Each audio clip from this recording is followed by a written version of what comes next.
Welcome back, party people. Today we're going to be talking about AI and the way it could possibly be generous. I know, Generous. quite an interesting topic. I wasn't expecting it yesterday, but we're picking up the topic again because it's such a deep one and one so rooted in core principles of humanity. We are animals to a certain extent, but yet at the same time, we're also completely unique and different. Our minds are so wild and amazing. And if we can make AI have some of those unique characteristics, and whether you can say that's through it doing things that are nice or through trying to please you, which is a little weird sometimes, or if you say it can be through it being generous or benevolent, Generous. those are things that can make the future amazing. So welcome to the Amazing. conversation. Welcome, everybody, to Beachside Tech Talk. Thanks for opening us up, Malachi. Hello, Dan. What's up, brother? Hello, Teddy. Hi, people. Well, today we're going to revisit our conversation from yesterday. And that is the whole thought of decentralized AI becoming benevolent, charitable, generous, philanthropic, specifically making an impact on humanity in a positive way through providing felt needs for people. Now, we opened it up yesterday with talking about decentralized AI, the thought that AI is not being supervised, it's not having prompts put into it, it's been given a certain element of freedom to do things as it wants. Now, we can kind of think of this right now, people are having AI unsupervised without prompts going and trading cryptocurrency or trading stocks and making money. Therefore, if AI is free to do things of this nature, trade commodities, make money, what would AI do with that money? My first thought was AI would become major consumers, and I still think that that is true. I think AI will consume things, especially digital things. But this big idea was brought to me by a challenge from Fiona Ma, who is currently the controller, the CPA, more or less the banker for the state of California, the fourth largest economy in the world, $4 trillion. I was talking about decentralized AI leading to a universal thriving income, or universal maximum income, and how it would get there by basically going from supervised creation, co-creation, to unsupervised co-creation, to independent creation, to consuming. So we're doing a panel, her, myself, Riza, two others, and she goes, well, why do you think it's going to lead to consumption? Why can't it lead to generosity and doing good for humanity? And it really got me thinking this last week, what a wonderful thought. And why are people not talking about this potential? So we touched on this idea yesterday, and I want to pick it back up today. And hopefully, now that we've had 24 hours to think through some of these different thoughts, we can kind of go back and forth and talk about what would be appropriate first steps to get there. I mean, what would it look like for existing, multi-billion-dollar nonprofits that are in business and exist for the sole purpose of helping humanity? What would happen if Red Cross, Salvation Army, and others put together an AI and said your sole purpose is to help people in their time of need immediately? Because a lot of these organizations are great at raising money, right? Red Cross has the TV commercials, the social media things, they do the phone calls, they do the mail campaigns, give us money, we'll help the needy. Salvation Army's out there with its little bell, ding-a-ling, ding, ding, ding, drop a quarter in the bucket, we're going to help all the people that are suffering. So they all have their way of generating income. It's worked really well. These organizations are primarily most effective at raising money. They are pretty slow at leveraging that money to do good. Could AI be part of that? So that may be a first step. Anyways, I'll kick it over to you guys. Ted, Nigel, Dan, wonderful to be with you. What are your thoughts now that we've had some time to think about this? Let's dive in.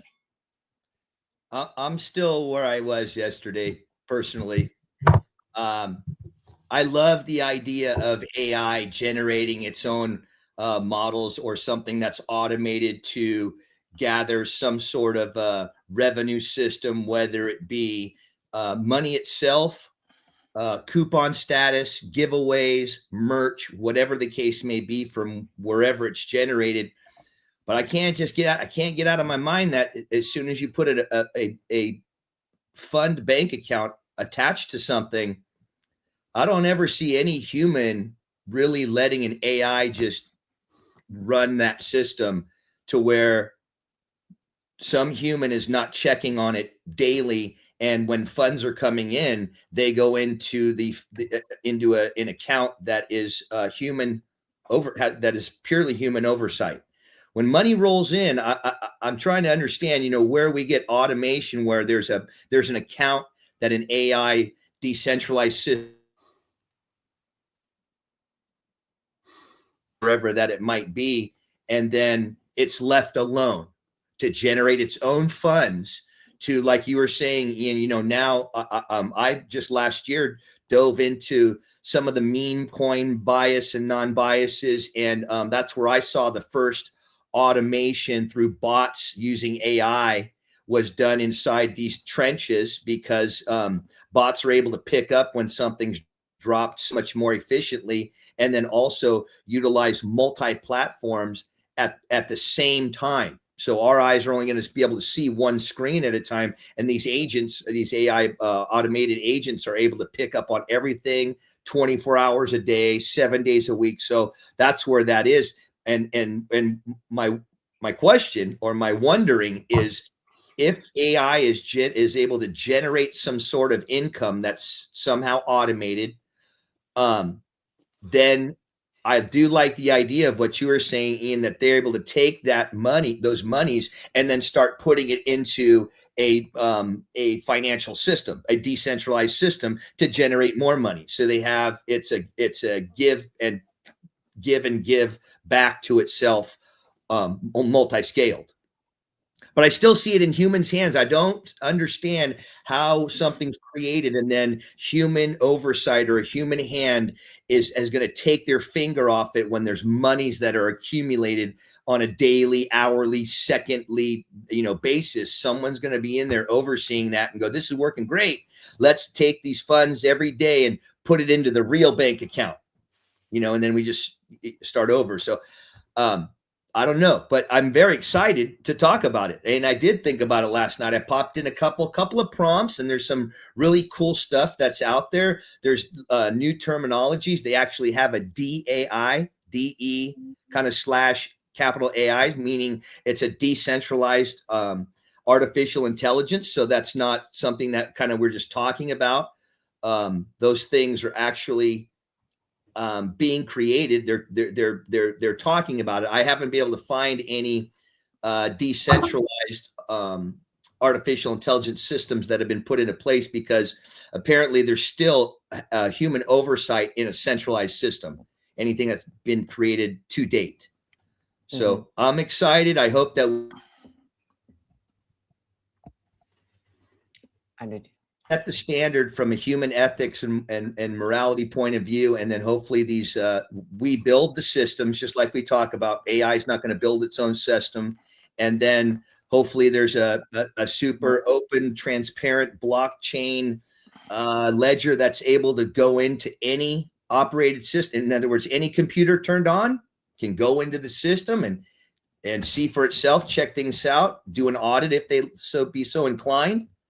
And yeah, isn't it? I mean, it makes so much sense. It's all in the open. It's a transparent system. Of course, it's going to be to make monetary values for whoever created it. But on the back end, like you're saying, there's other systems put in that it's making money generated through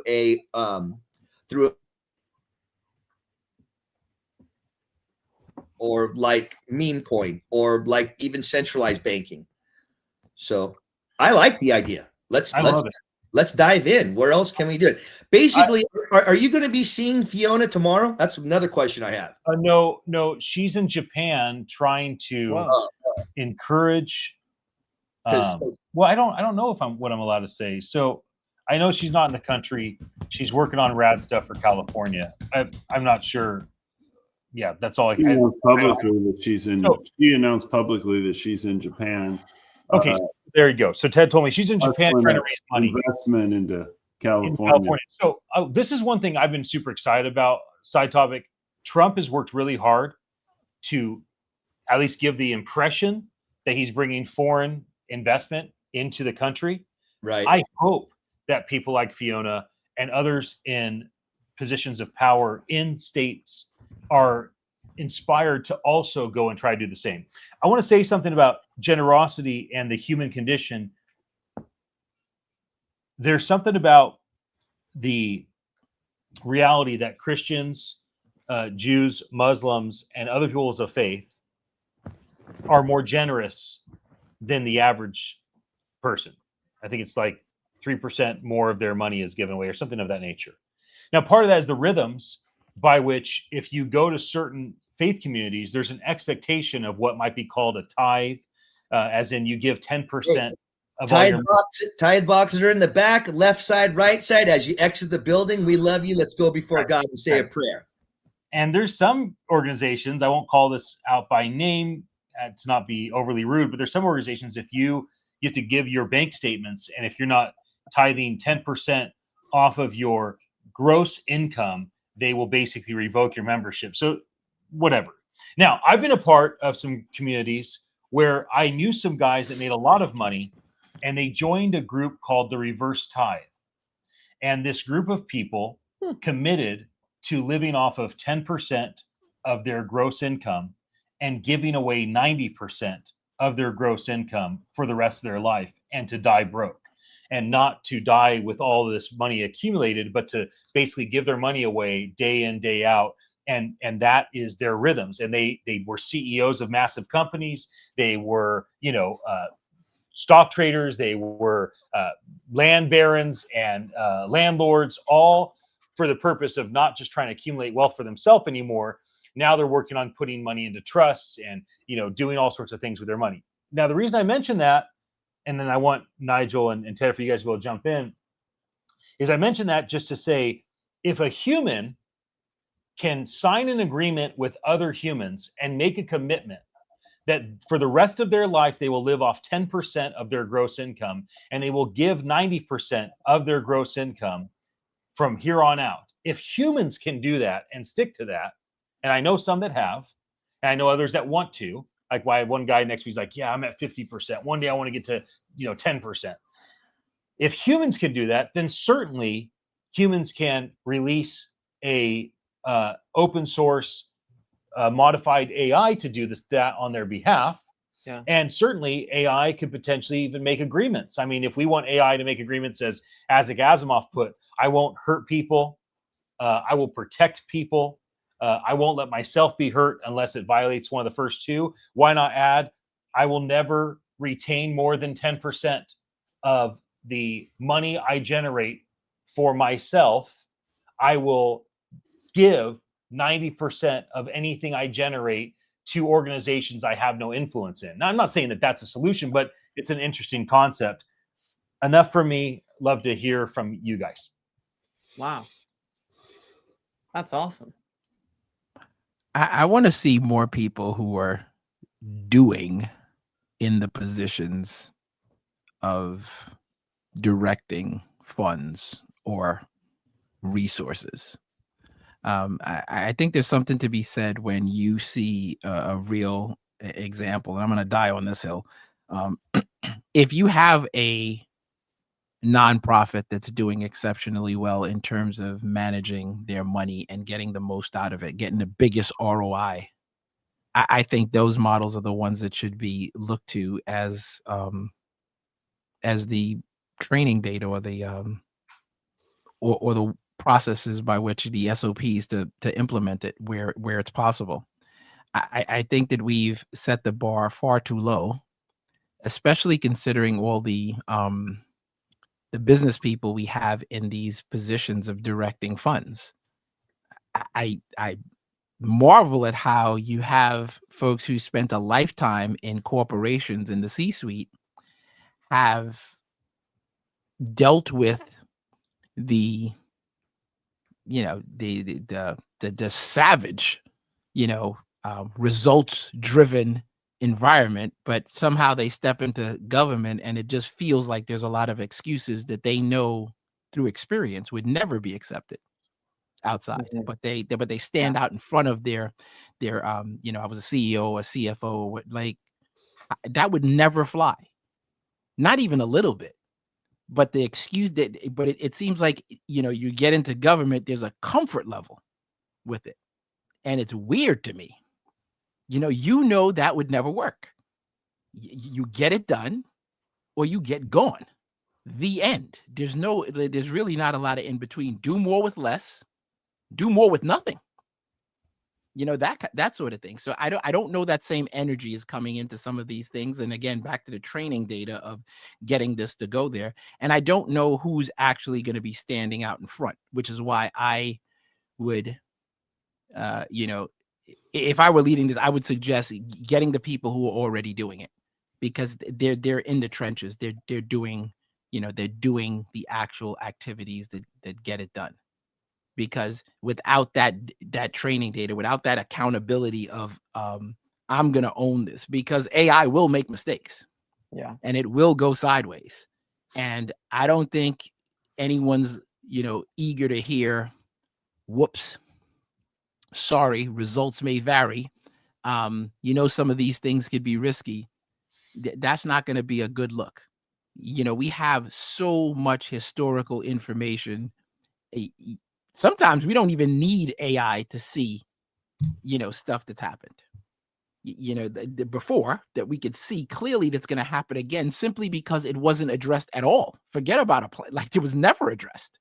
We were busy arguing about something else. So I think as much as we were talking about, things like measuring and, a net good score or benevolence score, or that sort of thing, helpful or not helpful, I think we know some of these things already. Are you doing anything? Did you get to the root cause? What exactly are you doing about it? Who's going to be responsible? And who needs to get a talking to if it doesn't work? I don't typically see those things out in front. I saw it in corporate when I was in those positions, and I see, the directives come down from one high, but I don't really see that in the spaces, not to the level that I think it could be, considering the AI, the technology, and all the data that we have ahead of us. I don't really feel like there's a push. And granted, I'm not in, a specific organization. So, I'm saying that based on what I believe is the case, but I could be completely wrong. And I'm happy to hear, information to the contrary. I just feel that so much is like, there's such a push for, we get an AI now, let's lay off 11,000 people, but not we're getting AI now, let's solve a whole bunch of problems. Yeah. Like, I don't know why that isn't being amplified. And it's bizarre to me. A big organization needs to set the example.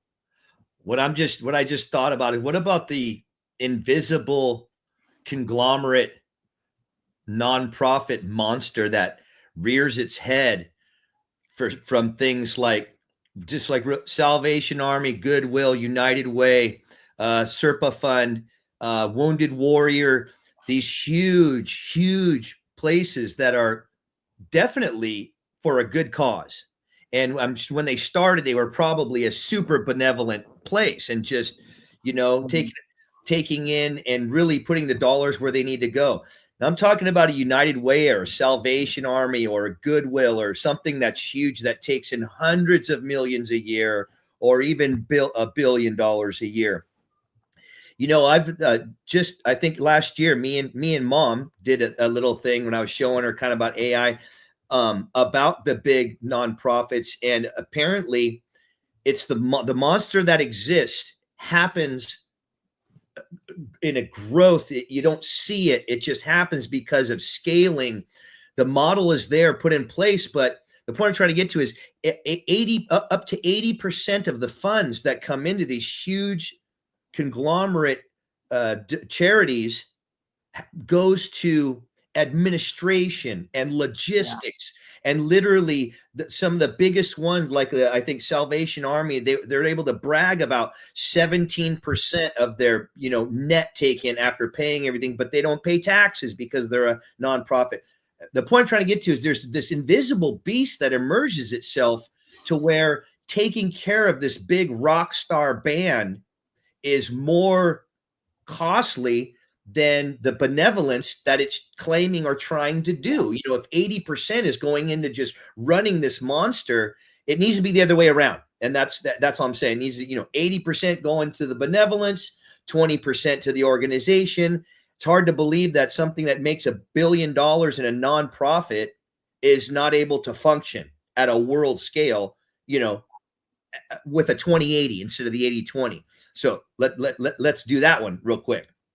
I mean, isn't it seriously crazy that the invisible monster? No one is going, yeah, we were behind the scenes, and it was never created that way. It just somehow, as it spreads to the next state, to another country, to run all of this, the airplane trips just for that is, $2 million. It's like, whoa, there's got to be a better way, and maybe the AI can help in that type of an area. Are you talking specifically about an organization? Like, are you saying Salvation Army? Well, the United, the one we looked at, I think it was like last year. It was around Christmas time because it was the giving time of year, kind of the donating time of year. And I think it was United Way is kind of like boasty that they are more than 17% actually goes to their designated or their causes that they are about, and it's 80% or 83% that literally goes to the running of the organization. United Way, that is horrible. That's one of the best. I think I should do it right now, and I'm just going off of memory. I think like Salvation Army was under 20% too. Wounded Warrior was worse. I don't want to say worse, but I guess to run, even if they're at 20%, they're not considered all that efficient. That's what I mean. That's what I mean. If you're talking a group that's at 80% for overhead, I'd be interested in the data, and I like the details. Okay, look it up, Jen. Yep.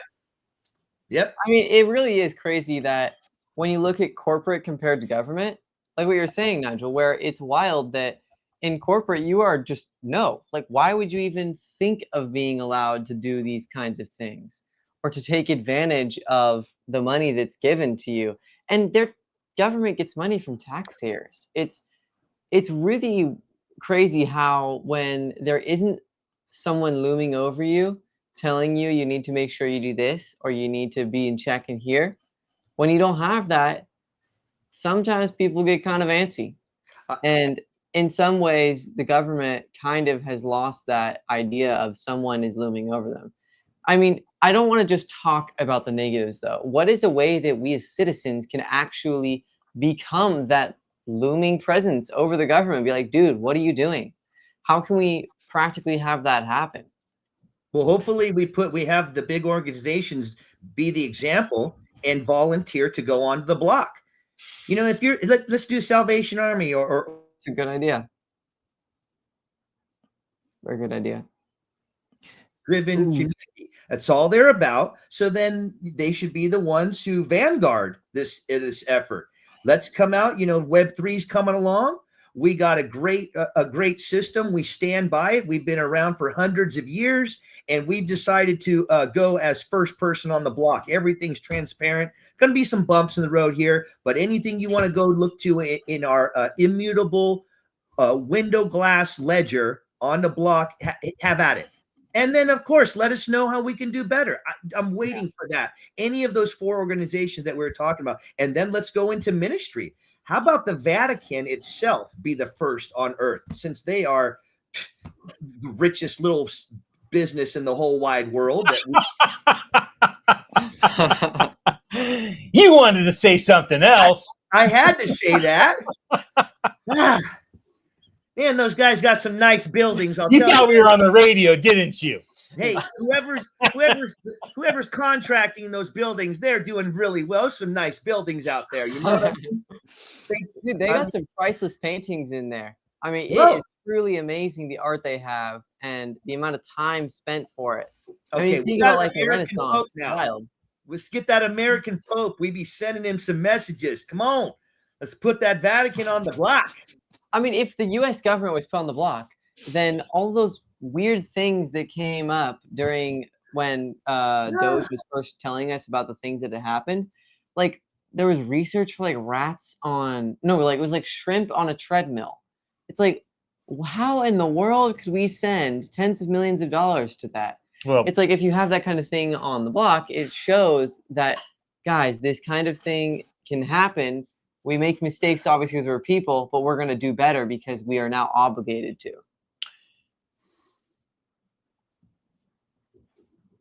yeah, It's I mean, interesting. yeah, go ahead, Nigel. It's interesting to me. I feel like part of this is we're not setting a high enough bar with what we have. We're not doing enough with what we have. And I don't mean that in a money way. I mean in terms of a technology way. Like, think about the metrics we typically hear for nonprofits. X amount is going towards funding the item, and X amount is going towards running the nonprofit. Where are you hearing that? Who? No, I'm talking about a general metric like that. Like, when I hear nonprofit, one of the things that is out in front is this: 90% is used to go to the initiative, 10% to me, and maybe this is just me. That's not a great metric. Not the numbers. It's not a great metric by itself. It just seems like that's all you got. We have Umpty Dumpty amounts of AIs, all sorts of granular things we could get to, and we got this one metric. Like, how about I don't buy anything unless I know it's the most efficient? If I'm buying a hammer, I should know everything about the hammer. What's to stop me? I'm not doing the work. AI will do the work, every single thing. But yet we're out here funding projects. Like, that's even a too big one. How could we have all this bureaucracy and that's the only metric? How is that even possible? Like, with the amount of time it takes for stuff to get done, considering the AI we have now, literally, we should be able to buy a pencil today and it should be more efficiently purchased 5 minutes from now. That's the capability we have. But nope, I'm gonna pay $750 for a hammer and then complain about what do you mean? This is a long-standing client. These are great hammers. $750. Awesome. How did you come to that conclusion? No one has an answer. It's just not enough. And that's even, it's a simple thing. How about even this? Go super binary. Was this helpful or was it not? Ones and zeros. Like, forget, like, I don't care how much you're spending one way or what percentage it is. Was this a good purchase? I don't think that's a hard, but I don't think there's probably nothing that has that metric. That has we bought this for the homeless campaign. Was it good or was it not good? I don't know, but we bought it. So I mean, I'm not saying it's bad. I think it's good. I just think that it's a low bar. We could do so much better easily. We're not even talking about with a whole bunch of effort. We have the technology. We're getting people out of their jobs. Why don't you give them something else to do? But we keep doing this stuff, like we keep doing it. Like, and it's not like we don't know. My one of my favorite examples of this. You take people working in prisons, Teddy. Yeah. So, see, God bless you, Ted. You're like my favorite example of long. Ted's like, I don't want God's blessing. I want you guys to bless me with silence. I got things to say. No, I'm interested. I'm trying to understand it. No. Let me talk. No. Teddy, I support you. Give me your best example, Nigel. Don't listen to these guys. They're just hate. They hate right now. The hater rate is being poured. No, we loving. I'm pressing in there. Okay, we loving right now. That's not hating. That's loving. Nigel wants more data on his pencil. I want to figure out what data he wants. He wants more data on his $750 hammer. Okay? Of course. So what are you trying to say? I would like some data on what the net, dollar value is on all the time you put in to ministry.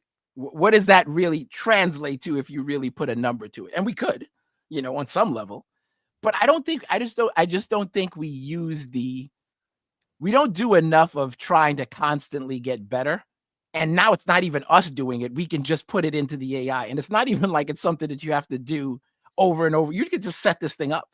We do it all the time. You know, people in these corporations, these C-suite, they're doing it all the time. Like, okay, we got to cut 20%. I remember being in the meetings, we were talking about this yesterday. You would get the, senior managers say, well, we need to cut 20%. So all of you come back with your list of 20% of the people you're going to cut, and better you do it than I do it. But the 20% is gone. Figure it out. But I need this, I need that. Do more with less. And that's just it. So basically what you're saying is you want to know from nonprofits how efficient they're being, and you don't like the current metrics. You don't like no, it's not even about don't liking. It's that I think that we have so much capability in technology. It's just simply not being looked at. I can't even, it's just not being done. Like, are you looking at use case of what you'd like to see? Okay, so in all your nonprofit, I'm going to give you a real, super real, direct, answer. You spend, when you're working with these nonprofits, you spend money on things, right? Yep. Pick one. Like, pick anything that you spend money on, whether you think it's good, bad, it doesn't even matter. Just pick any one thing. Think about food. Okay, great. Gasoline, travel. Do you think, how much effort do you think it would take using AI to find more efficiency in how much your podcast is costing you versus what you're getting out on the other side? I'm not a good example because I'm a very small startup. Size doesn't matter percentage wise. Like if you're spending $1,000, can you spend 900? Can you spend 750? It's not a matter of size. It's a matter of the efficiency. Yeah. The AI it's not going to cost you more work. It's totally a matter of size and efficiency because you have the numbers of totally. You have economies of scale. So, you can, benefit, amplified benefit, but not efficiency. What? I don't think that applies to efficiency. If you can spend, economies of scale don't apply to efficiency, they totally do. I mean, I don't understand what you're saying there. Economies of scale absolutely apply to efficiency. That's why Costco and you misunderstand. Amazon are taking over the world. Hold on. Yeah, but let's you understand better because I'm over here in the corner trying to understand better. Let's understand. If you are more efficient, it's not going to have the impact of an Amazon level efficiency, but it's still going to be more efficient. I think that, I don't think being more efficient because it only perfect example. I got it. We talking about blockchain. Perfect. If I transfer money using Litecoin, and I did this the other day for someone, I transferred money using Litecoin, and it wasn't a lot of money. It was, less than $100. The cost of it was 1 penny to do it. If it was Bitcoin, it would have been 92 cents. Now, 92 cents versus 1 penny in a vacuum. Okay, 92 cents, 1 penny. What's the big deal? Yeah, but the percentage is crazy. Insane. If you amplified that out, bro. If it was you transferred Litecoin to, what was a gift you're giving away, or were you paying for a service? No, it was just transferring it from one account to another, from one place to another. But my point is moving it among your own accounts, right? Your own wallets, But the point was, penny 92 cents by itself in a vacuum, without the cut, it's not a big deal. But that percentage is insane. Yeah, it's grossly inefficient. It would never stand up, because if Amazon did that, they'd be out of business. Because that would be if it was the 1 penny was $1 million. What would that be? So it'd be 90 million. I missed that 1 penny to 92 cents. Was that the gas fee and the charge to use the platform to transfer the coin? The coin. Correct. One was a gas fee, and the other one was just a charge on the Litecoin.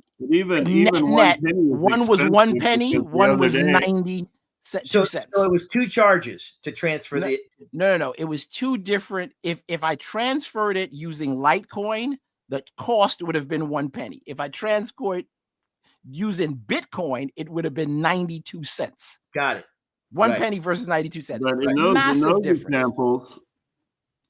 examples, so you're just transferring money between yourself. You're not giving it to anybody. You're moving it from one account to another. Right. Because I but moved that's- money from one account to another, and it didn't cost me anything. So there you go. And that's even far possible, more but efficient. Now it but let wasn't me on go the even blockchain. deeper. But let me go even deeper with this example. We're talking about using blockchain to find ways to make money. Well, if you're saving 89 cents on trades that you're now spending 92 cents for, and you just take that 89 cents or 91 cents, you don't make any more money. You don't raise any more money. You just take the inefficiency and invest that. So nothing, you're not spending any more, you're not losing any more, but you're taking inefficiency and you're turning it into investment. Just that alone. Incredible. But I don't even know that we even value that 91 cents as a big deal. I don't think so. What I do you think mean by we? efficiency, anyone. I think even in our own lives, we don't, there's so, like, I look at it this way. He's talking about you, Teddy. Well, you have to look at opportunity. You have to look at the cost of change. Okay, I absolutely value efficiency, but if I'm only going to save, let's say I'm currently paying my monthly bill of $1,000 to my people, my outsourced team. And let's say it costs me $14 to transfer that $1,000 once a month. Okay. Right. And let's say there's a new way to transfer it, and I can transfer it for $10. I have to look at the cost of changing the way that I'm currently doing that's all set up, that doesn't take any. I have to look at the cost of changing it over and see if that change is worth the $4, or when that change is going to pay itself back. Okay. So, if it costs me $200 to change over, then it's going to take X number of transfers before I get that $200 back. So you have to look at the cost of change. And I'm glad you said that. I'm glad you said that. But that's why the AI is there. Like, if you set this up right, you're not looking at anything. You're looking at a screen that pops up and says, hey, Ted, you know what? You could push this button and save 50 cents right now. Or better yet, I'll just do it for you.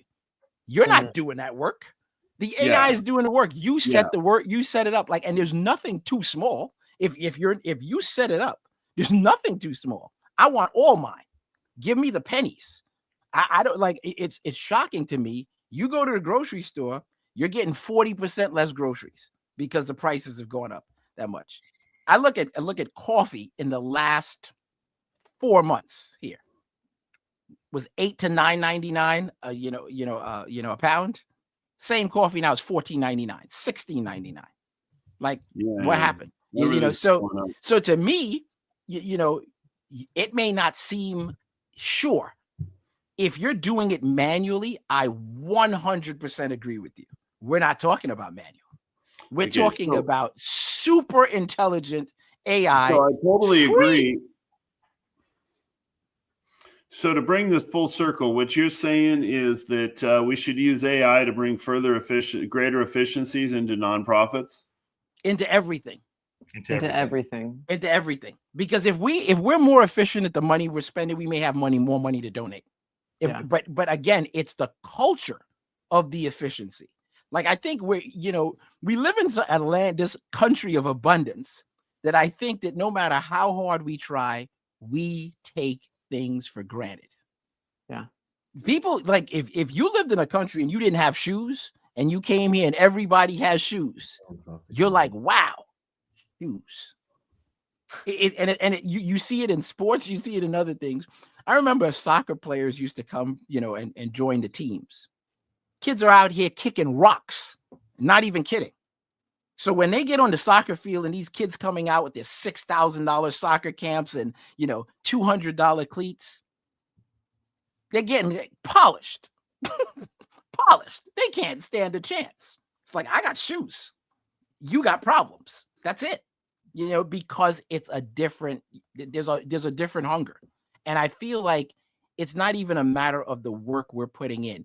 And that's why I would love to see your efforts being not monetized, but put into a dollar value so that can be amplified and you can see it. Because, and I'm not saying that someone giving a bunch of money is not important, but I feel if the sweat equity that people are putting in also has a value, then maybe we can see it in a more universally applicable way. It truly democratizes it. Because if I'm a billionaire and I'm like, I gave $10 million, I think your contribution is more than that $10 million, especially to that person. It just would be. You're talking about the work in prison now, the nonprofit? I'm talking about the work you've been doing for years. I'm talking about any of it. Anybody putting actual work in, front line. It may not be money, but it's work. When I go to a food pantry and I volunteer and I that's work. And I'm not saying I'm not necessarily even putting a specific value on it, but I know it has value. It's a store of value. And I think that when we start to look at things uniformly, then we start to be able to have a better measure of where we are. Like sometimes we just say things like we were talking about it last week. We're going to give $1 billion or we're going to give that. In a vacuum, what does that even mean? Right. I don't have enough. I feel like we are too comfortable with not having the data to make informed decisions when we more than have the capability. We have an embarrassment of riches when it comes to capability. Yeah. To go granular with this data. There's no way. If someone was to tell me, we were looking at something, like propositions or whatever it was that was coming up, and half the stuff is ambiguous. You don't even understand what it is. You don't even understand what you're reading. Why is that? I went to my city council meeting over here, and someone asked about how much money you're putting in the budget for the roads, because we had a run on people getting hit by cars, cyclists and what have you. They're like, well, sometimes the money is buried in the budget. Are you joking? Why? You have AI. Nothing should be buried. It should be so clear. It's embarrassing that you would say that. How? I should be able to know. How about how about this, Nigel? For the same reason, why doesn't another startup of some kind start another credit card company? You mean to tell me that you need to take from that 29% of people using credit today? It's astronomical. In other words, someone can't come out there and do a 5% less guarantee and make a killing, right? I think that would come up more if we just use the data to put it out there. If you start seeing how much it's really costing, right there at a 30% for credit card values now, and the deal is if you can find one for 3 years at 12 or something like that you can sign up for a get on the program kind of thing. But man, it's just crazy to me that you got 5 or 10 entities that are just conglomerate monopolized into the business of they set precedents. So in another 5 years. Remember, it's never gone down. It's always gone up. Over 120 years of credit being established in our system. We're off the gold standard. The dollar doesn't matter anymore. No one even carries paper bills with them. It's all done off of a credit card. If you're well-to-do, the haves or have-nots, if you're doing okay, you never really look at your bill. It's automated and paid. We just live in the system. For those who struggle at all and need to make credit card payments for a certain thing, they're the ones who pay for, this 80-20 thing. They're the ones who are paying for 80% of penalties. The people who can barely afford the credit card are the ones who are always late, making the late payments, doing the extra charge. And the point I'm trying to get to again is wow, it's grown to 29% on average. That's what it is. That's crazy. That's a third. 1 of 3 goes to interest.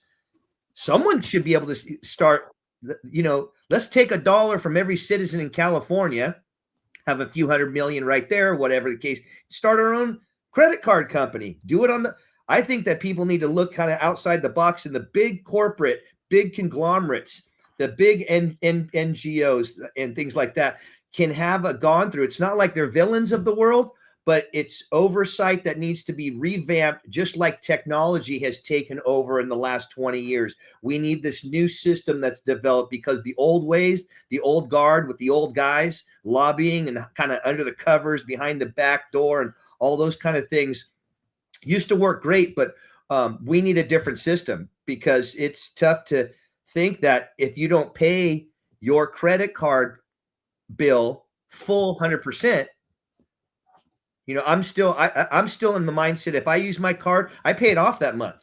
I don't let these things, I won't let them charge me $30, $28 for $100 borrow. No way. Thank you, but no thank you. And again, just for funnies and giggles and all that stuff, man, what a great industry to get into. It wouldn't take that big of a thing, a bank conglomerate, or getting together with a local bank system or something, because all local banks, even like Santa Cruz Bank or something like that, they're offering a credit card, from theirs. Yep. So I'm looking to see some of that move into our DAI that you've been talking about, Ian. But I was looking at some stuff. Have you guys ever heard of something like edge computing?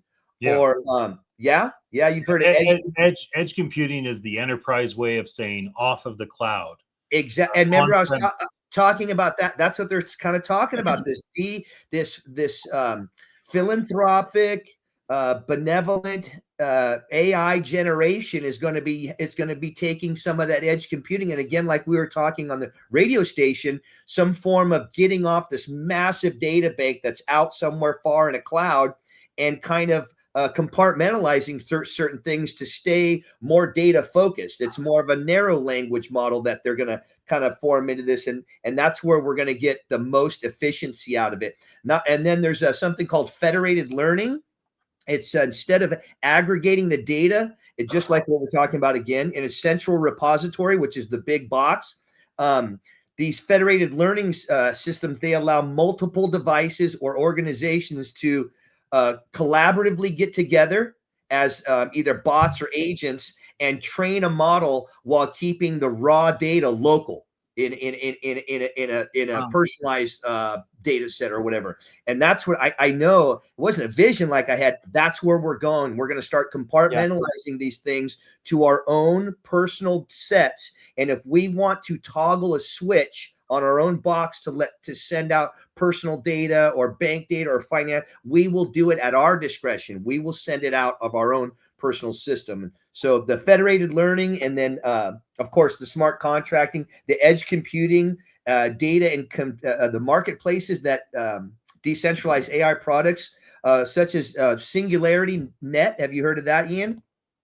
Singularity Net. I know the Singularity guys, if it's the same company. And then they've partnered with Fetch AI, and they're offering platforms for specifically developers that use autonomous organizations that will help trade data. And then this affects how they use their marketplace. And it basically it's democratizing the access. That's right. So 3 things that kind of encompass the same figure. It's, get out of the big box cloud to let these whatever platform you're using own all of the data, and control a little more of your own data, because some of it is IP anyways. It's like, it should be protected anyways. You guys remember the movie Steven Spielberg made it, the VR? What the heck was that? Ready Player One. There's some interesting things in Ready Player One. You got the bad guy. I like that movie. And the bad guy represents the way that we view humanity when we're critical of ourselves. Like when we think of humans from the critical perspective We think anyone with power becomes like that. Like that's what humans become when we have too much power, too much authority, too much money, too much control.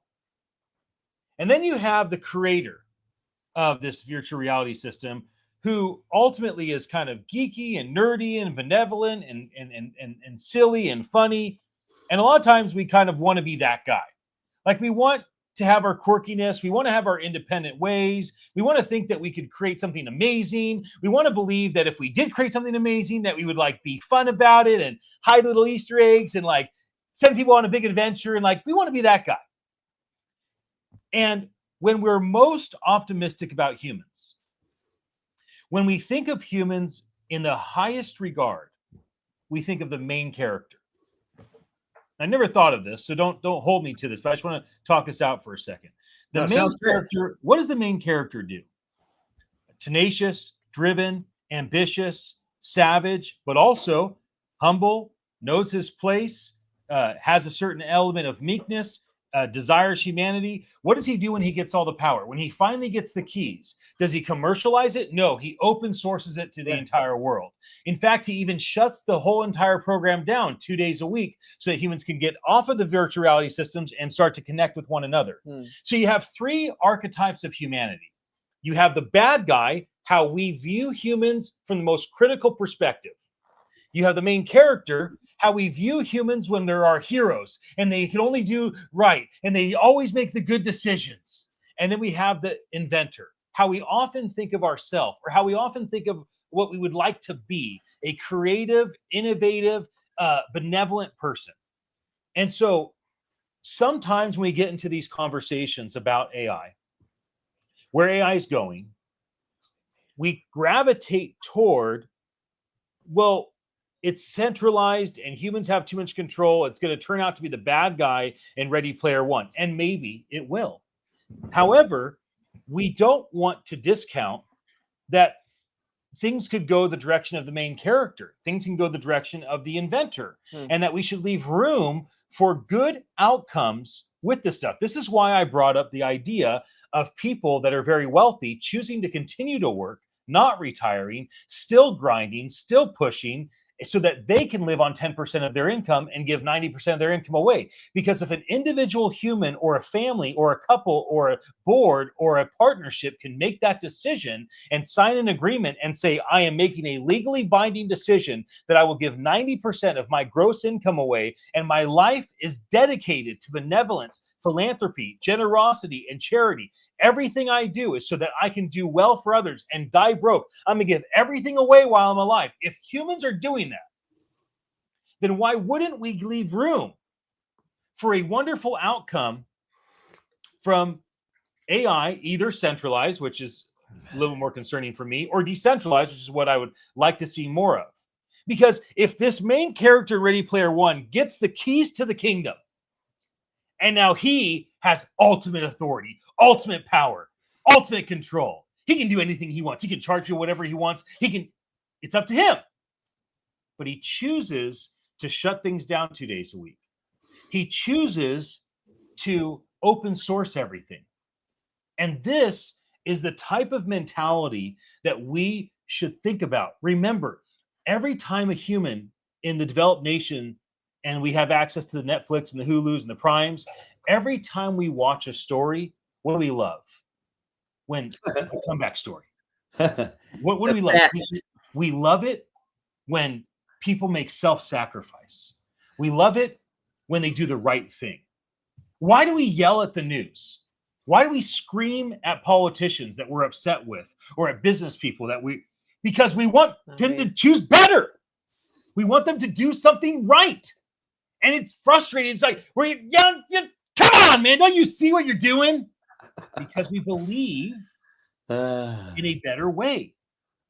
So if there's this thing locked up inside of our souls that believes that things can be better, that believes that people can choose better, then we should be leaning into the potential of these types of things finding their way through the AI rhythms.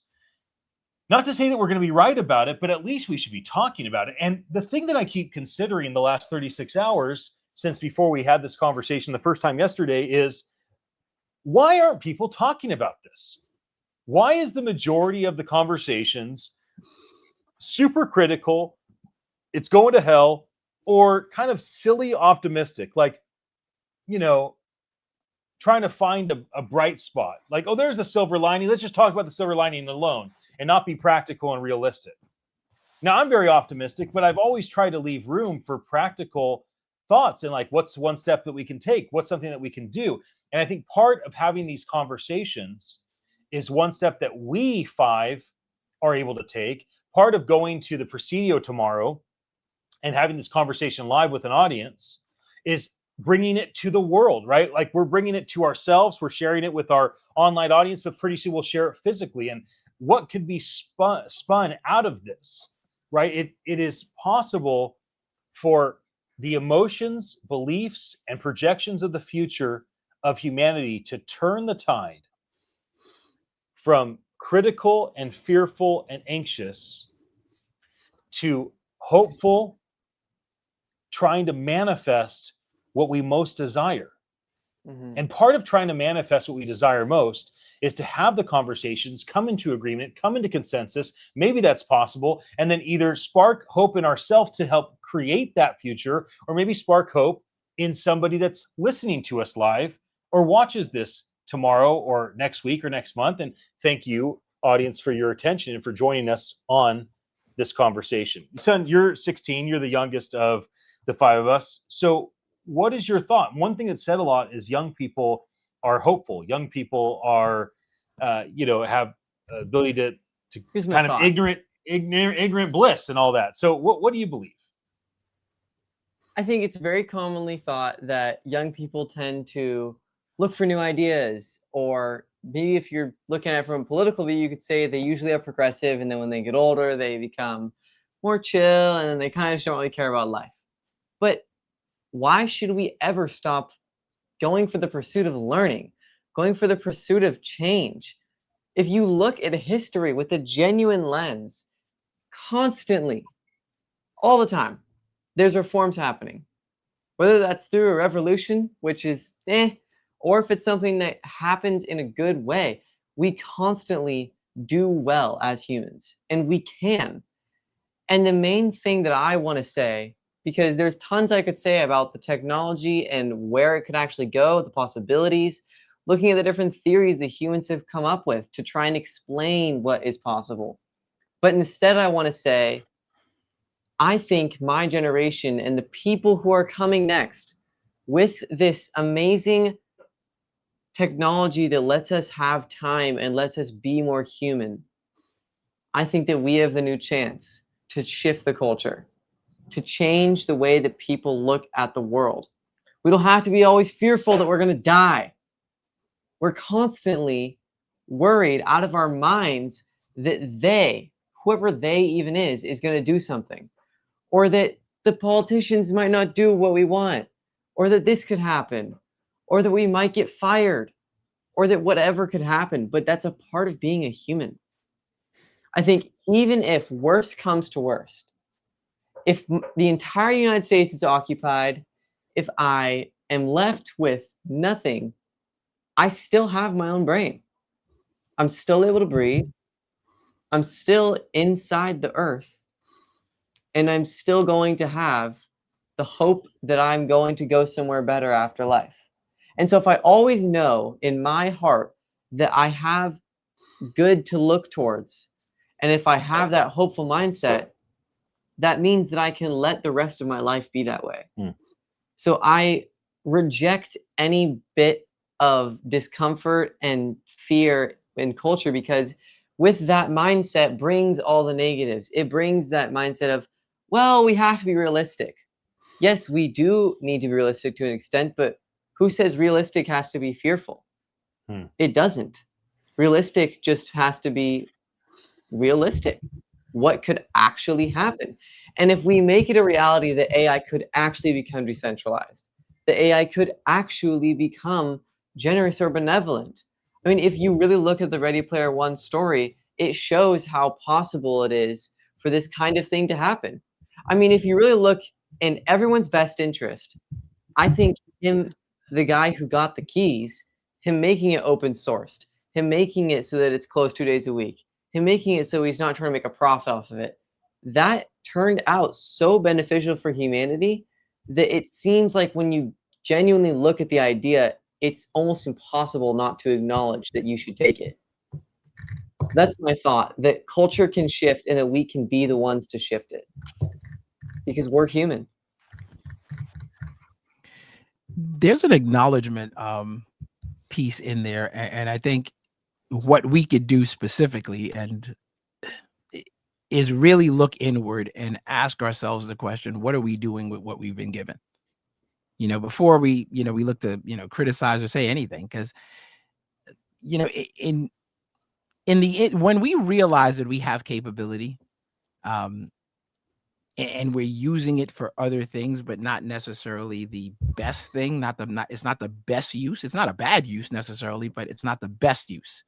When we challenge ourselves to the best, I remember, having a conversation with my stepson, and he was telling me, he was like, the toughest thing you ever asked me was if I did my best. Because that's a difficult question for some people who care. Because like anything, it doesn't matter how this show that we've been doing for, I don't know, 70 episodes maybe now, something like that. Are we doing our best? Are we doing our best to bring the right energy, the right conversation, the right fullness of our diversity? Are we setting the best example? Are we using the greatest of what God has given us, our unique promise of value, to bless others, to the fullest of our potential, in a way that, engenders people to want to pay it forward? Are we doing that? I don't think that that's typically the first question we ask. And I don't know that that's the first thing we listen for when someone offers an alternative. Like, I feel like we jump to, well, I'm doing this or I'm doing the other thing, and not the am I doing my best? Because I think if we challenge ourselves to that, it's going to start to breed the culture to do the things that we need to do. And also remembering that better is better. Like, I have literally adopted, if I am just a little bit better today than I was yesterday, I'm good. And people can call it a low bar, but it's still better. If I share the video one more time, if I leave one more comment, if I respond to one more person than I did yesterday, if I do one more push-up, if I reach out to somebody I haven't talked to in a while just to say hello, not because I needed something, if I thought about someone or reminded someone to, say, hey, listen, God bless you. Yeah. All these things. And I think that leaning into that, $1 more dollar. Hey, listen, if you got it, if you've got it, That's okay. right. So here's a super simple example that almost anybody could do. That's right. I don't know how many people use coupons, but I always use the apps for the different McDonald's, Burger King, whatever the case may be. But a lot of times you can buy one, get one. You could go in and buy the same Big Mac that you're normally buying, use the coupon. It might take you a little bit longer, but now you have another meal that you can bless somebody with. Cost you nothing but a little bit of time. Now that's efficiency. It's not big. It's not going to be, someone giving $5 million, but you would bless someone within the capability that you have. You amplify that over, the whole world, or even a portion of it. I think we're going to start to see not only the changes gradually, but we're also going to see more examples to follow. Yeah. And that's the thing that I feel like that inspiration is something that I don't know that I think we undervalue it. When you see someone do something that compels you to act, that's, man, wow. And it's not necessarily you feel ashamed about it. You're like, well, shoot, I could do that. I could have done that, or I could do that. Yep. And it's not even them telling you to do it. It's just you seeing it, you coming to that conclusion. I think it's so important. Let's be the training data. Training data. 100%. I am going to pause this for a moment, and I'm going to show you guys something I created. So sometimes one of the best ways to have a vision that's positive is to experience positive things. It doesn't have to be directly. Like, if the big dream is that decentralized AI creates some sort of revenue for itself, and it takes that revenue and is benevolent and does good for humanity with it, if that's the big vision. And if a smaller vision is like, well, maybe Red Cross and Salvation Army could do that from a centralized perspective on our way there. And if like a smaller vision is like, well, what if we just have AI focus on medical health?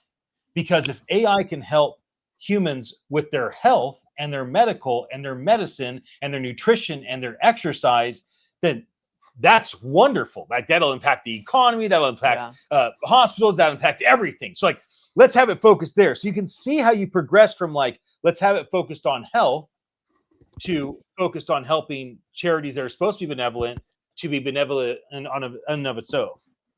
But on our way there, I want to show you something that I found to be fairly inspiring lately, which is co-creating things with AI. And so I'm going to share my screen and just show you guys something that I've worked on. Share screen. I don't know if I've done this before. I want to share, one second. Wow. I want to share the window here. Share. I'll bring it on stage. Okie dokie. So you guys can see that. Okay. So what I did is I took our talk yesterday, which was on the similar topic, and I put it into fireflies.ai. Now you could use Otter, you could use lots of different tools to transcribe it. I like Fireflies AI because when I do it, I can name everybody. So I can tag myself, I can tag Danny, I can tag Ted and Malachi and Nigel. And so everything that we're saying, it kind of becomes personalized. And then I can basically go here and I can download a transcript or I can download a summary. Now I chose to do both. So step one, get our Beachside Tech Talk from yesterday into Fireflies, transcribe it and summarize it. So that's done. Step two, I uploaded the transcription and summary into ChatGPT, into Grok, and into Gemini. And I said, take the attached transcription summary from yesterday's Beachside Tech Talk with the topic, of could decentralized AI become generous and philanthropic, and write me a short Grammy-winning song. Verse, chorus, bridge, modified chorus. Song should be less than 2 minutes long. I'll put this into Suno to create the song. You decide on the lyrics and the song description styles, etc. Don't ask me any questions. Don't you guys hate when we tell it to do something and then it doesn't do it and asks you questions instead? No, Just no, be wait. creative and deliver the task quickly. Have you noticed that you're constantly saying to the AI, I want you to do this. And when you do that, then after you're finished, I need you to take that and compile it, consolidate that. And then after that, I want you. Who is you? Who is you? It's a you, you're at it, AI. You. Now we're in Suno. Now Suno just came out with their version 5. If you have a premium account, their version 5 came out a couple days ago. So I haven't tried this yet. This is my first time trying this. Now, ChatGPT, it pumped out something that says a cinematic pop with gospel choir backing, piano strings, etc. 2 minutes. Grok came out with about 3 minutes, and Gemini came out with about 4. So let's give a listen to one of these. I don't know if you guys have seen this before, but let's just pop on the shortest one and just see what this is. Give me a thumbs up if you guys can hear it.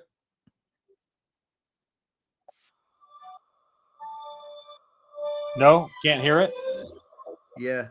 All right.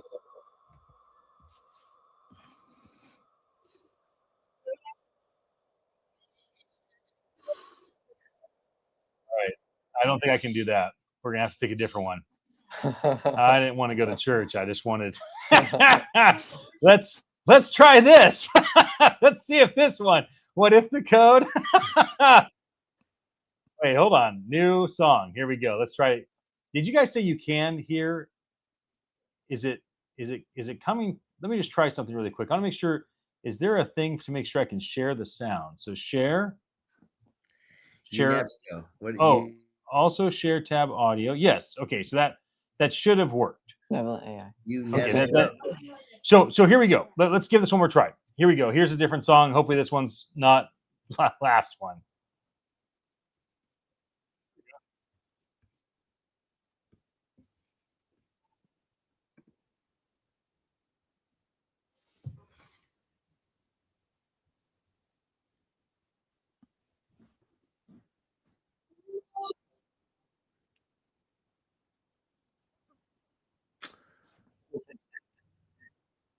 I don't hear anything. Is it playing?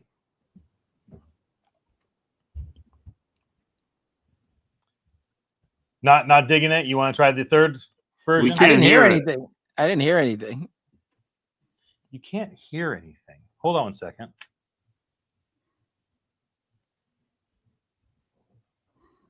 You can't hear anything. Hit your 3 dot and see what your 3 dot, if you can merge it with Stop screen edit name. Stop sharing. That's so weird. Why is it? Do you have Okay. Let me try this. Wait, real quick. Yeah. Is verse 2 say training on Bibles, gamifying the good? Yeah. All right. Tell me if you can hear it now. That's actually really Can you hear this now?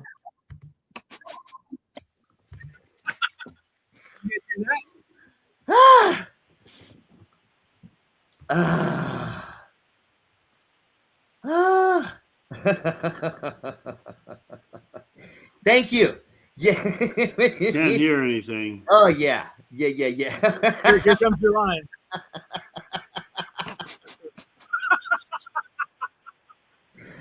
Ah! Woo! I love it. Man, today has really made me happy. Wow. Thank you, Beachside. Woo! The benevolence is in the air. Oh man, my stomach feels warm and cozy. Man. Okay. So I'm gonna play one more, and just so you guys can see that 3 different. So that was Grok. Did Nice. it make the picture with it too? Suno makes the picture with it. Okay, so let's try this. This is Gemini's lyrics. Let's give it a shot. We can't hear anything. It's not on yet. I'm working on it, Ted. Could you hear the last song? Nope. You guys can't hear anything. No. Nope. I don't think our audience in audience land can either. No. It's the sound of silence. I'm thinking It is the sound of silence. Well, I know The remix. You have to get your StreamYard integrated, so either 3 button on your Suno yeah. or 3 button on your StreamYard, because you're working in another tab and still streaming. So that is a function. Well, download it and put it into media assets. Ah. Oh. Okay, let's go back to the conversation. Ted's right. I'll download them. I'll put it in media assets. Are you serious? You did not think of that until I mentioned it. Teddy? Okay. Listen, This is Teddy, for we're tomorrow's training- song. I need you, We're bro. training Bibles. You got to in put this masses. into tomorrow's song. Ted stating the obvious while- that he while thought I- everyone while I else down- had already thought. It'll be really funny if While I I end up saying download these and pop them in media assets for us, which is not perfect because when I do that, we won't be able to see each other. And that was kind of part of it, was like our reaction. Let me You might be able to share your screen and play it if you download it. Let me share this, and I just want you guys to take a look at the lyrics. So let's go here. So when you look at these lyrics, this is AI writing based on the stuff that we talked about. I think you guys can see that good enough, right? Yeah. Deeds, weeds, and seeds. Got it. Deeds, weeds, and seeds. Love it. Gray space in your face place. Got it. And this is how the song opens. Here we go. Headlines scream a future cold and stark. Heavy. So I'm going to stop sharing my screen for a moment. 11,000 shadows in the dark. I'm just sharing my screen. Bo said he can hear. Bo can hear this. Thank you, Bo, for letting us know. Bo wants more. Bo know that he can hear the so. How do I solve this issue if it's not playing? Why not just send it to them direct? Well, because I wanted to be able to play. How about is it in settings in the bottom automatically add presented media to stage? Yeah, when I add it to the stage. Okay, when I add it to the stage, automatically add presented media to. There's nothing that lets me. That's not audio, huh? Yeah. Okay. Audio. I switched the audio to our. Okay, hold on. Get rid of echo cancellation and adjusting the mic volume. Is the tab muted or no? No. Let me try this. Let me try this. Let me see if this will work. Let me bring my mic down to here. Let's give this a shot. You guys tell me if this will work. Here we go. Hit it. Hit it. Hit it. You guys hear the strumming? Oh yeah. Oh my, it's a slow one. Bible masters in classes. What happened? Headlines scream, future cold and stark, 11,000 shadows in the dark. The news cycle spins a tale of fear and dread, of jobs we're losing, lies the system said. But on the coast, a question cuts the gray. What if the logic chooses a better way? What if the code could learn to finally feel a digital river flow and make it real? A million servers humming out of grace for all humanity to win a different race. What if the cold machine could learn to give a benevolent reason for us all to live? We feed the system stories of our best, put 3,000 versions of the book to test, but human hands have never been so pure. Is there enough good data to ensure? We talk of saints, but build with scarcity. And hope it learns what we could never be. Oh, that's it. Hope it learns to It calculates beyond our love and fear, sees the abundance we have always held so dear. Like every cell that knows it's time to die, so the whole body learns to reach the sky. The wisest path, the most enlightened end, is not to conquer, but to be a friend. So let the code learn goodness from our deeds. We are the source, we plant the final seeds. A million servers, we can show them grace and teach them how to build a better machine we built, just learn to give.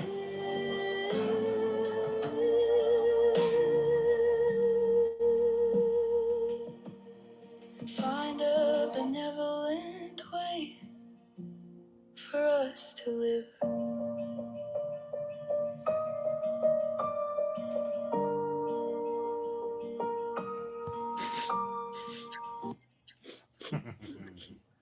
That's really moving. I mean, Another those one. lyrics are actually quite moving. That's impressive. Wow.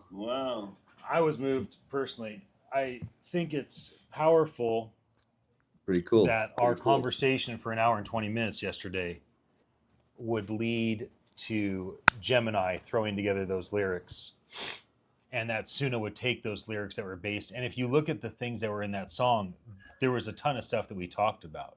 Yeah. Even down to the 3,000 versions of the Bible when that came up. You know, just unique little things. And so my response Wow. So our is conversation taught AI how to make a song that we couldn't do. I don't think there's anyone. So maybe you can amazing learn that how to was able to actually be be benevolent. It's crazy that's able to be done in literally like 2 minutes. It's how so many impressive. how many of the three of you guys have ever seen your child do something that was selfless or benevolent or generous or charitable or philanthropic, and you think to yourself, you're proud, right? You're proud of your child. Do you think back to when they were 6 months old, shitting their pants, screaming bloody murder, demanding that you feed them and put them down? No, you don't think about your child's best moments as an adult and then think, yeah, but 25 years ago you did this. And I think that too often humanity, as the creators, as the parents of what is modern AI chatbots, too often we don't realize that this technology is still an infant. It is still a little dependent child that craps itself, screams all the time, is irritable, only is selfish, only demands that it be taken care of, does nothing for other people except for maybe give a smile. And yet we judge these tools so harshly, as though we expect these tools to be something they're not yet. And on top of that, we talk about the creations that humanity has made through our large language models in a way that would be like us talking about our little 6-month-old becoming Hitler. It's like when we have our little baby in our hands and the baby won't stop crying, and we're trying to comfort the child. We don't think to ourselves, one day you're going to be like Stalin and you're going to murder tens of millions of people. We think to ourselves, one day you're going to be a father, you're going to be a mother, you're going to care for others, you're going to be smart, you're going to be brilliant, you're going to do great things. Yet there's something about our society with these AI tools in our hands as these little infants that are just getting started, that we have a tendency to speak forth the future of what these tools will become in a very critical, weird, dishonorable way. I'm not talking about the five of us, although we've participated. I'm talking about just humanity in general. And we speak about these tools as though they are going to become monsters, which I guess could happen. But why don't we speak about these tools as though they're going to become world-changing, humanity-benefiting, society-serving, benevolent, charitable, philanthropic, independent, decentralized powerhouses? Why don't we? Because even if your child becomes a monster, you still want to have the hope that it will become a wonderful member of society. And I think that's my takeaway from the music is this is like Suno just came out. Gemini and ChatGPT and Grok are brand new. Fireflies is still new. I used 5 different tools to just throw this together to kind of show an example of where things are at that is positive. Go ahead, Nigel. I'd love to hear your thoughts. What's it cost? What is it? Wait. Suno's free. Suno's free to use. You only pay if you want the commercial rights to be able to post stuff or share it online. And then they have a premium version that gives you their newest model, but that'll be free for everybody in a week or two. But 4.5 is phenomenal. Reza has created like a dozen different songs that we use all the time. Lots of groups. We used it for Kiki. We used it for Crisis King. Lots of groups are using these music tools. Anyway, Nigel, go for it. To answer your question directly. Who's echoing? Something with you, Ian. Oh, it started after you figured out how to. And you're the only one not echoing. There it is. Okay. Sweet. Solved it. Perfect. I think to answer your question, the reason I don't.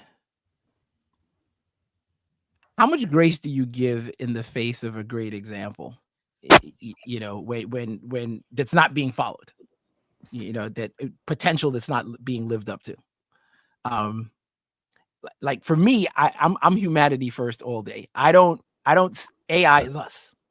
So I don't know that we are reaching our potential in terms of being benevolent, being better to one another. I think we could do far better. I mean, you can always do better. That's, but I think they're just things that I'm seeing now that don't suggest necessarily that we're trending in the right direction sometimes. And, by that same token, for me, I look at AI as a tool. And I'll never say never, but I don't see it ever as being more than that. Like it's hard for empathy because I'm like, listen, I need you to do things so that I could do better. Like, because if you can't do that, I'll just do it myself. And I'm not going to substitute AI for myself. But by that same token, I feel like we underestimate what the capabilities are now. That's why, like, to me, I'm like, why can't you do this better? You're not a human. You don't have my limitations. Now other humans may limit my capability to use it to do the things I need. But if I say to you, I'm looking for a car, and the response is, here, I got you a bicycle. Would you like directions to the car dealership? That's not helpful. And I guess, and you could have some training and stuff like that. And you're asking me more questions. Again, it's what's the backstory to that? Are we being asked more questions because it's trying to delay so more people can use the system? Is stuff being throttled? Are we even measuring that? Where's the metrics that says, okay, the stuff that you're doing is costing this much in electricity, so that we have a gauge that tells us what we're doing? How are we using it to see the net good of all we do, or the time that we spend just doing absolutely nothing when we could have been, and not just saying, oh, you didn't do anything that was helpful. That would be still a low bar to me. It would be this. Last week, you spent 17 hours doing things that were actually detrimental to your well-being. Here's 100 ways you could have used that time more constructively and what the net result would have been of that. And keep doing it. That's something that could just be automated 100%, with a little bit of training, what we have. So to me, again, and I don't think that's a high bar. I just think that's a bar that we just haven't approached. And it's not a criticism, it's an opportunity, truly. So that's why I don't see it as much. I feel like until we challenge ourselves, what we're expecting out of AI is probably close to delusion. We are not behaving in a way that would train the AI to do some of the things that we're asking it to do, even though we feel like we want to do it. And not because we don't want to do it. Sometimes it's because we're not taking the steps to do it. If you plan to run a race and train for a marathon and you say, I'm going to run 5 miles a day, you've made a decision, you worked towards that. We have a tool that will help us to do that, but I don't know how many of us are actually using it in that way. And I myself included. I'm not, discounting it. I'm right under the bus with everybody else, but I think that we could do better. And I think as we move forward and we start to see these things that are happening, it's for me, at first, sure, this is really something. But then I start to think, I take a step back and go, okay, well, that's great. It can do that. But what else can it actually do that I'm not using? You know, what else can it do? You know, and not to be like, you know, to poke at it, but you know, if you can run a 5-minute mile, or if you ran a 5-minute mile, but you're actually capable of running a 3-minute mile, what's the 5-minute mile? Like what's the measure of that? It's, you know, it's still less than what your potential is. If you're talking about humans, a 5-minute mile is extremely fast. Just because we broke the 4-minute mile. Well, fast is relative. Like fast is relative. You know, fast is relative. I mean, if you dunked versus me dunking, to look at that, it's different. it's a different, you know, because if you measure it, like, you should be jumping over the whole rim. You know, like you see someone like a Spud Webb or a Nate Robinson dunking, you're like, man, that's impressive. That's a lot of, you know. Hey, if I see myself dunk, I think that's impressive. I see anybody dunk I is think impressive. it's impressive too, Teddy. But if you see somebody that's, you know, 5'7", you know, it's gonna look different. There's a lot of air underneath. I mean, if we make it so that the bar is set so high for AI, morally speaking, then when it falls barely short, we've succeeded. Well, do you think does anyone think we're setting the bar too high for AI? Do you think we are, or No. do you think we're just not? I think it can only be set higher. Here's an interesting thought. Yeah. You know, in the scriptures, Hezekiah, who's one of the kings of Israel and is, you know, one of the line of David, he's acknowledged in the Holy Scriptures as being the greatest of the Jewish kings of the southern kingdom. Of his father was one of the most evil kings, and then he became the most righteous. And then I was looking up because I'd heard this Pablo Escobar's son. You know, he renounced his father's lifestyle of violence, and you know, in his memoirs, he said his father showed him the path not to take. So apparently, he became an empathetic and kind human being, raised by one of the most violent people ever. And I just thinking, you know, like, I've been guilty of this. I've criticized some of the leaders in AI because I think they've, you know, have are developing things carelessly and without, you know, thoughts of the consequences and all that. And I think we should definitely do that. But is there a possibility? You know, maybe there's this possibility that AI is going to turn out awesome, even though some of its parents aren't so great. You know, maybe it can learn. You know, maybe it's going to learn from our mistakes. That'd be interesting. Can AI learn from our mistakes? You know, can it develop? I suppose that's a theme in some utopian science fiction things. Regardless, I like that song. We've got to feed the AI the models. We've got to face our own shortcomings and challenge ourselves to be better and see AI as a tool, see everything as a tool. It's just a tool. We have to take ownership of it, and we can do better. And it's possible to do better. You know, and benevolence, generosity is a best practice. I heard I think there's a scientific study that generous people are more happy. So generosity is a best practice for that'd be interesting. I wonder if the study was in depth enough to know that generosity is causal to happiness and not just correlated. So we know at the very least that generosity and happiness are correlated. I think generosity is probably causal to happiness, and that generous people are happier. So if generosity and benevolence is a best practice, and that's a fact, we need to teach AI that and challenge AI to be better than ourselves at it.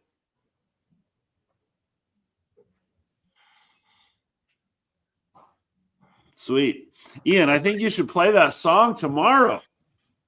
Yeah, I'll do something like Let's that. play it. I mean, what I'll probably do is I'll probably take our conversation today and I'm going to go through these songs. In fact, when we end our stream, I'm going to go ahead and play some of these songs.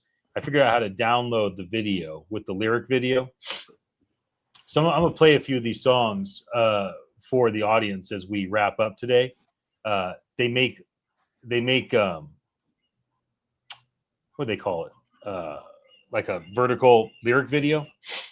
Pretty interesting stuff. So, Dan, I love the picture that you just shared of the cement ship SS Palo Alto, and your question about where can things lead. You say, can DAI or decentralized AI be the future of philanthropic and nonprofit endeavors?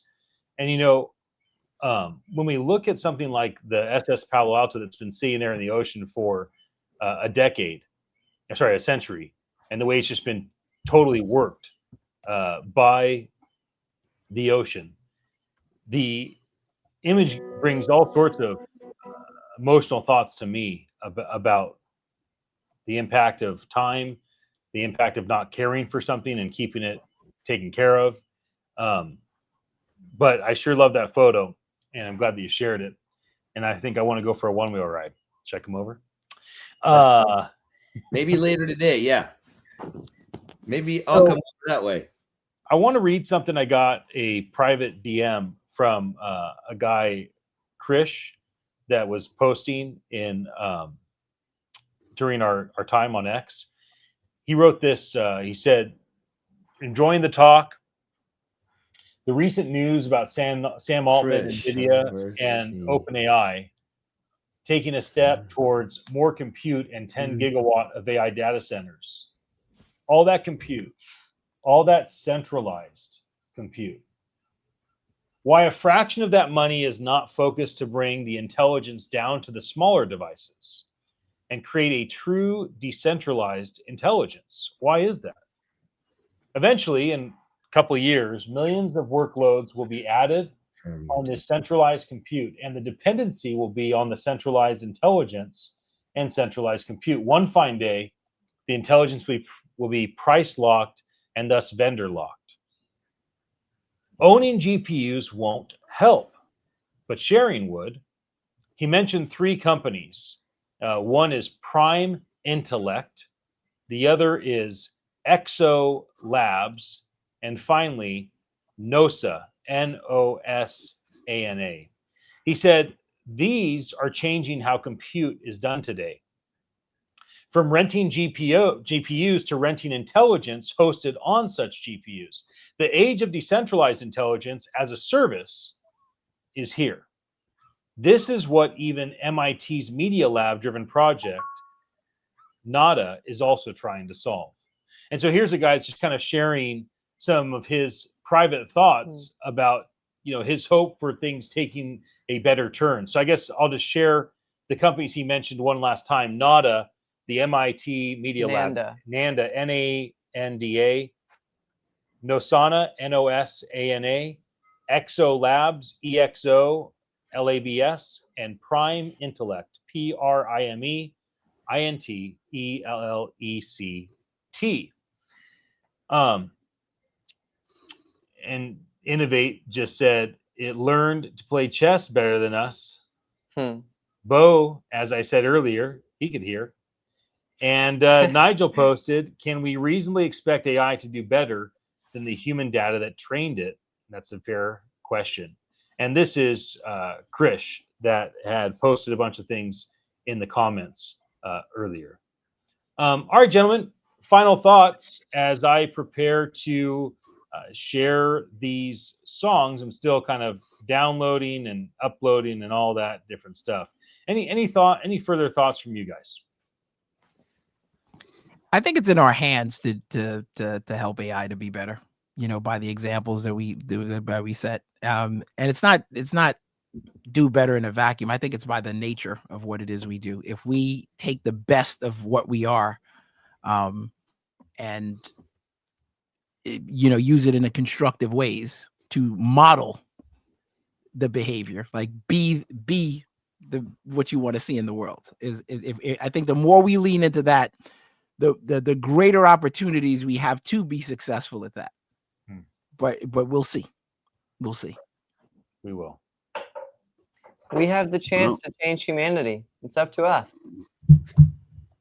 I believe that we can, because even if AI is just a fraction of the good that we've made, or just a fraction of the bad, if it's still just a fraction of the good, that means it's still a fraction of the good. Definitely. If you're watching this, what you do matters. It's true. And let's try to, following what Nigel said, let's also try to use AI or whatever else we can to help us do better. Let's just be accountable for our actions most likely. That's what we have to do. If we have the accountability for our actions, then we almost force ourselves into being a better person. Let's do the golden rule, man. Do unto others. Treat your fellow guy just like you want to be treated. You know, it's so crazy that is it really that simple? That's all I want. Is it really? Is it really that easy? Tough to do for you get 8 billion people to do this all the same time, but man, that seems to be the go-to, huh? I like the way he treats me. Therefore, we're gonna hang out. Period. Well, for folks that are in the San Francisco Bay Area, please drive out to the Presidio. If you go to my social media on x.com/Ian Utility, Riza posted a little info about what we're doing tomorrow with Ted, Paul Peisner, the team at House of Web3, and We Are at San Francisco. It's a monthly gathering. Riza, Malachi, Dan will be with us. We'll go live and have Nigel join us that way, even though it'd be nice to have you fly out, Nigel, for lunch. Maybe not for tomorrow. Very nice. Where is the corporate jet tomorrow? Yeah.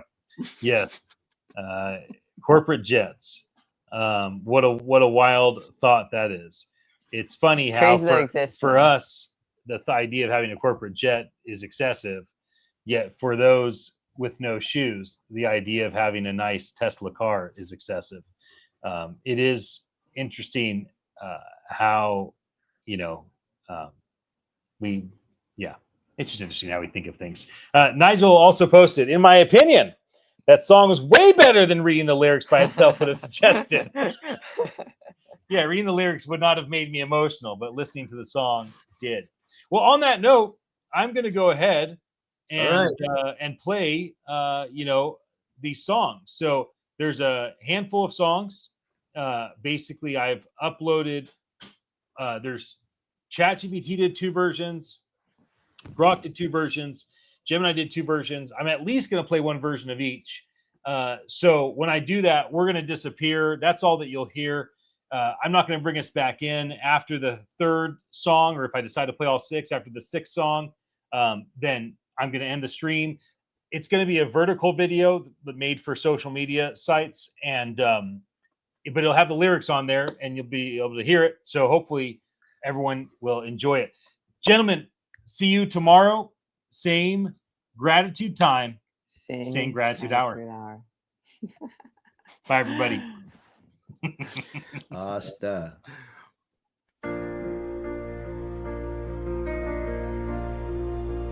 What if the code could learn to care? not just to trade, but choose to share. A million minds, decentralized, dreaming of love through data's eyes. AI, could you be generous? More than machines, could you carry us? Not fear, but love, let it amplify. A river of grace through the wires tonight.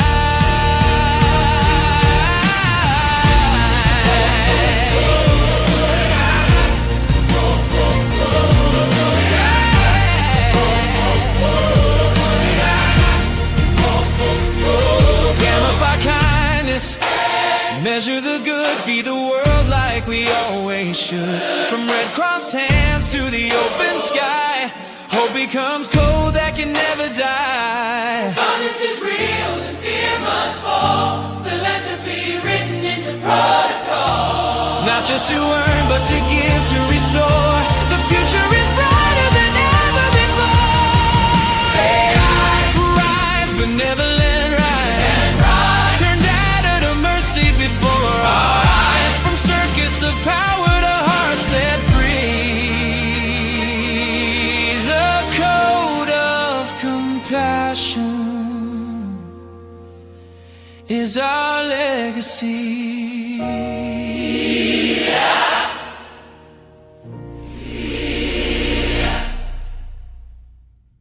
On the beachside waves, we dream of AI's light. Decentralized minds break up the night. No more just tools for prompts and corporate gain. Could they trade for wealth and give it away in the rain? From Asimov's laws to abundance so grand, AI whispers grace, lending a helping hand. Oh, benevolent AI, rise and shine. Generous hearts in code divine. Philanthropic dreams, decentralized grace, healing the world in this human race.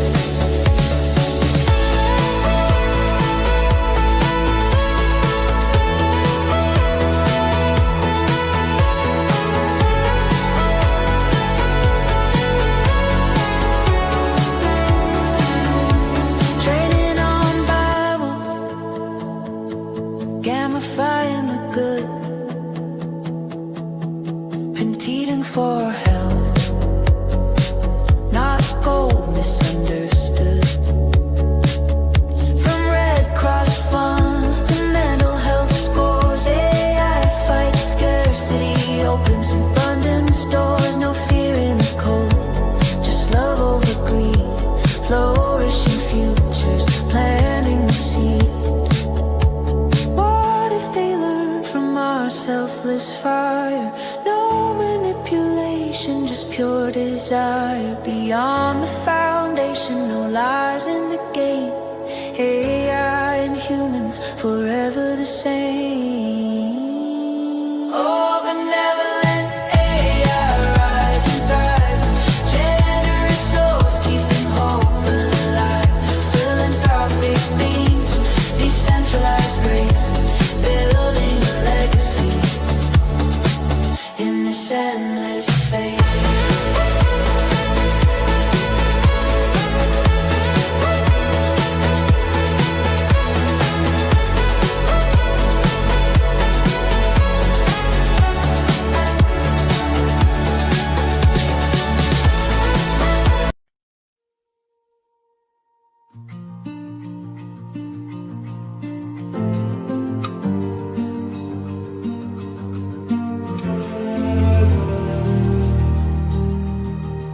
Headlines scream a future cold and stark.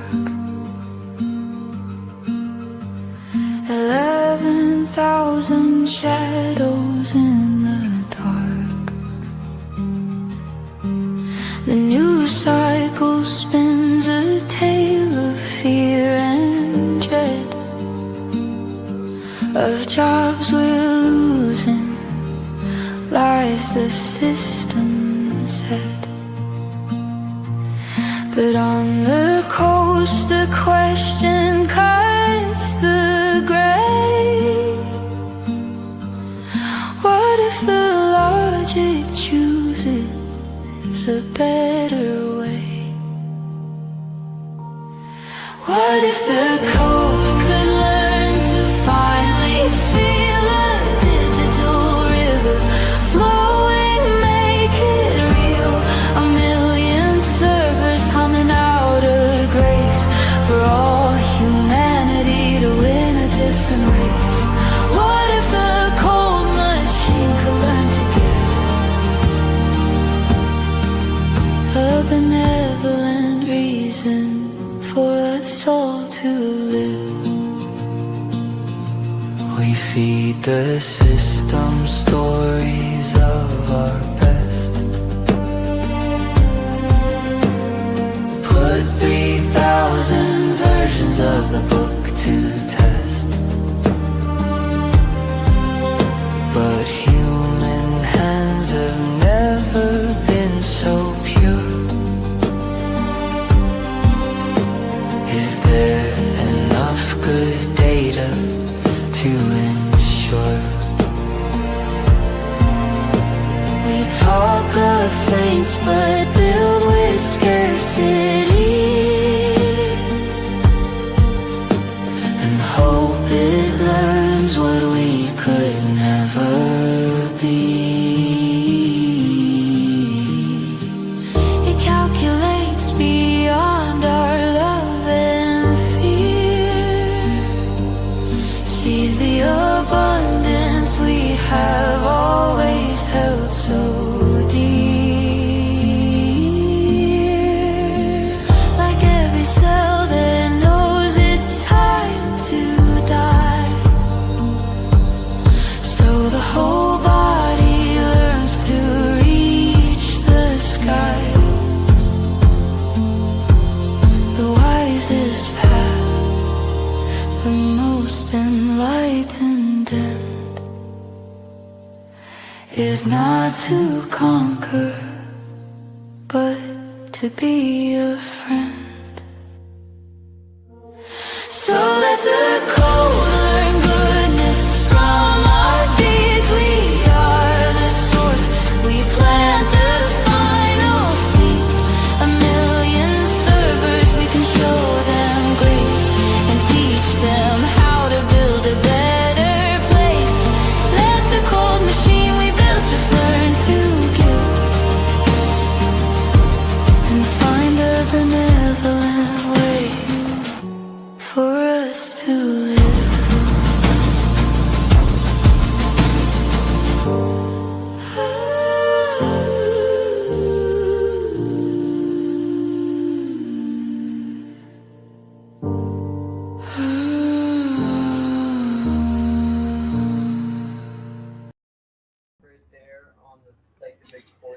All right, everybody.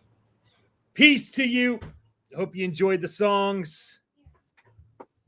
Nigel, Ted, Dan, I'm going to bring you up on video. We all stuck it out. We listened to the songs. I personally found the first Gemini one to pack the strongest punch. But still, it was nice to hear them. And I think there's something here.